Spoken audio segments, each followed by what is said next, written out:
Бүгін дүнияда адамлар тижеретінен күреш күнуны кечірілі. Бір чоқ мескін ерлерді адамлар тижеретіні тоқтатмақ үшін сергілер, лекциялар кечірілі. Весеқалы фильмлер көстірілі. Әрсене бенге яқын Украин jinsi ве әмек құлықның құрбаны ола.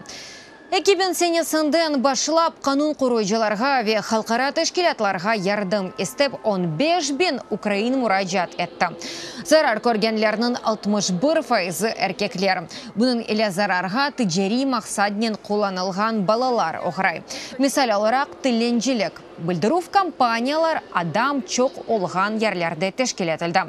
Бөлі ерлерден бірі Демирьол вокзалы олды. Анда малюматнен плакатлар ерлештірілді. Ве бұның еле қысқа ijtimai видеолар көстірілді. В Украине мы почали. Украинада талил кечеріп, әнчоқ жел етув вокзалда олғанын анладық. Не деме жел етув, яни іші олмаған адамлар келе. Чоқусаларда бұ весеқаларыны жүйған адамлар. Ве табейки, бұ ерге іш береджелер келе.